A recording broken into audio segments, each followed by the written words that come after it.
Welcome back to Studio F on Fast Time to Libby. We'll step back to 1992 and review My Cousin Vinny. Gentlemen, let's broaden our minds. Russell!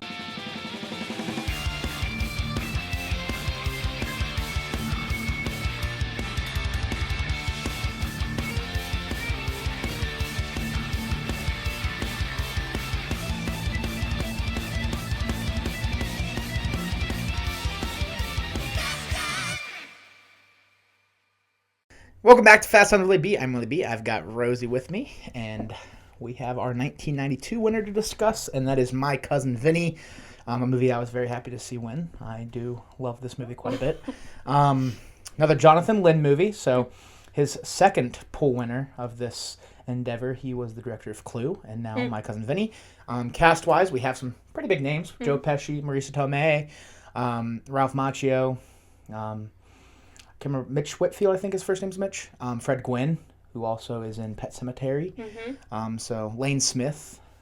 A lot of these people end up appearing in Friends at some point, too, as cameos. They have lots of cameos. The one with Barry, if you didn't catch on. Whitfield, the other, Ralph Macchio's friend. He's Rachel's, the husband that she walks out on. Runs out from the altar. Oh, I see. Yeah.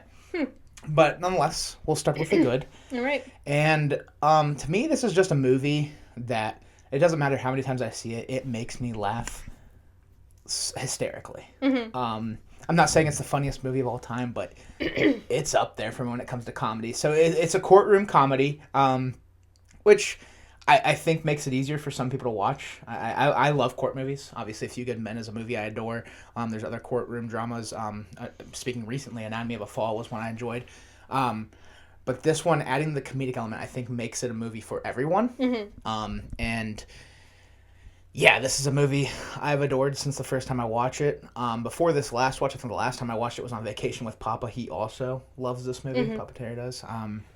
But yeah, it's really funny. I think the scenes that get me the most are these repeating scenes we get of when Vinny and his fiance are woken from their sleep. Yeah, by the train.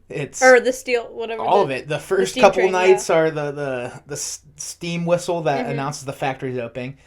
Then they get a new hotel, then it's 2 nights of the train going by. But after the first train, he goes, why does that train go by every morning at 5 a.m.? He's like, no, it rarely does. And then the next morning again, he goes, yeah, it usually goes by at 4:10 a.m., not 5. And he's like, So then they get the cabin out in the woods, and they're like, oh, some peace and quiet. And then this, like, animal screech comes out, and I just love the way he goes, what the fuck was that? And then he gets up and just starts shooting blindly with his boots on and his boxers. All those scenes are just so funny to me. They're probably my favorite little interjections into this film. But the courtroom stuff is great, too, because you've got Joe Pesci, who's just... He's a newer attorney. I don't even know if he's really licensed based on the information we get. There's very little, I don't know. Yeah. Fact behind if he's real or not. Yeah, but we have him representing, his cousin and his cousin's friend, who are accused of murder, even though all they did was shoplift some tuna. Which that whole scene's funny too, like them in the holding cell and getting questions. And he's like, I shot the store clerk, and they take it as like the admission. And it's a fun one every time. You can see, Vinny's confidence grow from the first time when he's not wearing what should be worn in a courtroom. His leather jacket. Yeah, to, gaining confidence. And I think once he, really figures out what he's doing, the court stuff gets really fun too. Like the scene where he takes the photos and he's like, what's this on the window? And then he takes the tape measure across how many fingers am I holding? I love that. Let the court record show he's holding up 2. And he's like, come on, judge. Yeah, really. But, yeah. I like that. It's really funny. And then I love when he starts calling up his own witnesses. The scene where he calls Marisa Tomei up and she's like, just goes balls deep in knowledge on cars and how it can only be these 2 cars and it can't be this one because they didn't have this. Like, it was... Yeah. That scene's awesome. And then he gets the sheriff who clears it all up. That's what you need. Yeah. Who goes, there were 2 people arrested driving a 1963 Pontiac Tempest that matched this, and they had a .377 caliber pistol. And it just ends the movie there. Yeah. That's when we get... the attorney that says we dismiss all charges. And you get the hoopla and all that. But to me, it's just one of those movies. It's definitely not your serious courtroom drama, but it's still not. It's not even a drama, but it's not going to be a serious courtroom, but it's still fun. It has the court elements to it, and I think it's hilarious. Yeah. I think my favorite scene is towards the beginning when the boys are in their holding cell, and Vinny comes, and he's, like, talking to his cousin's friend. I don't even know their... That sucks. I'm sorry, but their names are escaping me. Stan is his cousin's friend. Okay, yes. He was, like, talking about... Because prior they were talking about what's going to happen to them in jail. Yeah. And Vinny's cousin is asleep up on the top bunk. And the two of them are talking about, like, all these things. That's, like, what's going to happen. Like, But he was wording it, and, like, he was going to do those unmentionable things. Yeah. That is, like, my favorite scene. And then he finally wakes up on the top bunk. He's like, Vinny, when did you get here? And, like, he didn't realize that he was their attorney. That's going to be... He thought he was going to be the one... It's me or them. One of us is fucking you in the ass. Yeah. Yeah. I love that scene because it played on, like, the... how they were misunderstood about what was, like, the whole premise of the movie about, like, because they were just misunderstood because they thought they were getting arrested for stealing a can of tuna. Yeah. And I think there's just a lot of misunderstanding going on, and that scene was funny. And this was the first time watch for me. Yeah. So I really, I don't know. I like that scene. Yeah. I enjoy the cast, obviously. I mean, Joe Pesci. Great. He's one of the greatest to ever do it. I mean, from family films to comedies to the serious films that he's done for Martin Scorsese, he has never disappointed me. I love him in the Home Alone movies. I love him in Goodfellas. He has Casino. And My Cousin Vinny is just the comedy that tops it all. You know. And then Marisa Tomei, she's great in just about everything she's in. Ralph Macchio's the same for me. And even the supporting characters. I mean, Fred Gwynn, he's never really the star of the show, but I love him in everything he's in as far as, you know, supporting character goes. He's my favorite part of Pet Sematary. Yeah. But just a great cast. You put it all together, it makes a great movie. From the top to the bottom, even Lane Smith as the attorney. And then you also have the guy that steps in as, like, the public defense attorney. Oh, yeah. That steps in for a second to represent Stan when he's not really in on Vinny. He was and like, he's, like, I'm stuttering. sorry, I got nervous, man. Yeah, he's in a few movies I've seen him in too, but just a great cast. They all did their jobs well. I don't know anyone's specific names, but the judge. Fred Gwynn. Okay, love him. Yeah, he's Judd from Pet Sematary. Okay. Neighbor. Yeah. I loved him in this because just stuff. Achilles cut. I know you hate that. No, scene. I do. I hate that scene so bad. I don't know. I just like the judge because he was so funny. Yeah. I don't know.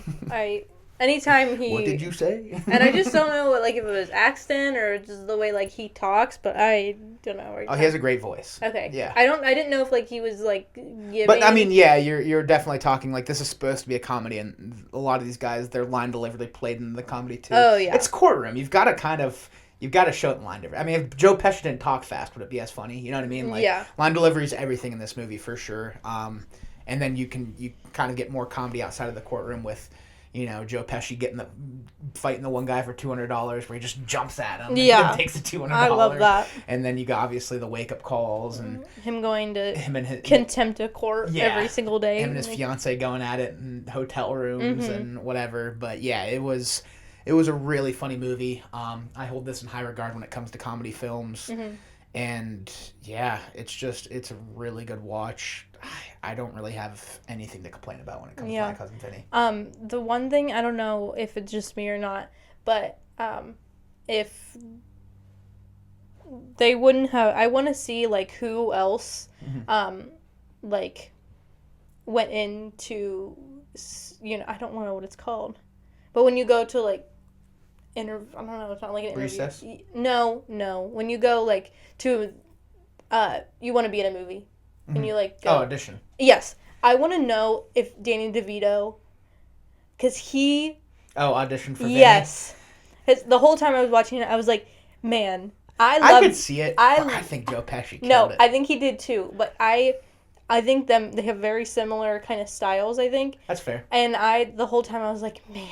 It's because they're both short. I don't Italian? know. I probably, which is really sucky to say. But I love Danny DeVito. And if you know me, you know that. He's like one of my favorites. But the whole time I was like, man, I love this movie, but I wonder what it would be like if Danny DeVito was in it. So, I have that wonder a lot. About different actors. Yeah, and Danny DeVito even, like, there's a lot of things where I'd be like, I wonder what... This is one where I think Joe Pesci was the guy. Yeah. Joe Pesci's Vinny for me. So, I feel like I agree 100%. Yeah. But I would love to see, like, his audition tape for it. Just because, like, what the fuck? And he gets up with the gun and he starts shooting blindly into the woods. Yeah. That scene to me, like, I just don't think anybody else could do that. No, I think it's so good. It's got to be Joe Pesci. And I think it's because Joe Pesci's just played so many hotheads, too. Mm-hmm. Like, Joe Pesci could play anger in Inside Out. Oh, my gosh. But, like, you know, in Home Alone, he was like, Marv, and he's smacking him. And then, Mm-hmm. you know, in Goodfellas, he's, like, the hothead of the mob group. Right. Like, it's just that role fits him because he has a short fuse. Yeah. He does. And I feel like you see Danny DeVito playing more comedic roles, but less serious. And that's what I think about what I liked about Pesci. A lot of the comedy came from his short fuse. Yeah. And so that's why I think this was Joe Pesci's role for sure. I'm not saying this was the role he was born to play. It's a comedy movie. Yeah. Joe Pesci has much better performances, especially in Scorsese films. Right. But when it comes to this movie, I think it was Pesci's role. I don't think about that very often, but I was like, man, that would have been another good... For sure. Another good callback. Chalamet's an actor I do that a lot with now. Like, he's almost in everything, but when there is something he's not in, I'm like, he probably could have done it. Like, but no, I don't know. I would throw, like, you know, a lot of the technical stuff in here too. I think the movie sounded well. It had a fun soundtrack. It looked good. It was very well shot. Outside of the courtroom, we get some cool cinematography of the South. You know, they're in Alabama. We get a lot of cool country shots and small town Alabama vibes. I mean, the set design's really good. I like the beginning. They're like going through the set design too. Like when they're going through the convenience store, the courtroom, the offices, like all of it. I think is very well done. This is a movie once again. I really don't have any notes. I don't have anything in the matter of bad, so we can forego them if you don't have anything. I don't either. Everything is here in the good for me. Yeah, I think it's just one of those movies that, now that I've watched it, I feel like it'd be just one of those movies you kind of just like throw on. Oh, it has high replay value. Yeah, I think it's so very similar to a lot of my favorite movies. Yeah, and you know a lot of my favorite movies. Yeah, there's just some movies that like have no replay value to me. I feel like this would be just one that like you're throwing on like to eat dinner or to clean the house. Or it's one of those ones that sneak up on you too. It's not like, I don't want to say this and knock on it. It's not one where it like frequently pops in my head. I'm like, haha, My Cousin Vinny. But it's one where if you're scrolling through a streaming service and they have it and you see it, you're like, okay, yeah, My Cousin Vinny. Like, yeah, it's one of those ones that just pops in. You'll randomly be looking through, and you're like, that's what happened when me and Papa watched it on vacation. I was scrolling through Hulu and I was like, My Cousin Vinny's like, I love My Cousin Vinny. I was like, all right, sweet. I turned it on. It's a great movie. But we can hop over to our final thoughts and ratings. What do you want to leave off with My Cousin Vinny, and what do you give it out of 10?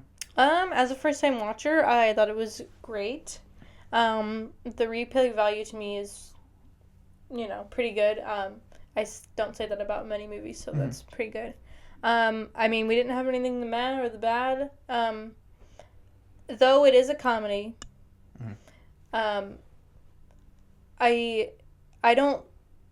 have a hard time giving, let's just do this. First time watch, we're going to give it a 9. Okay. If I watch it again, we can maybe move it to a 10.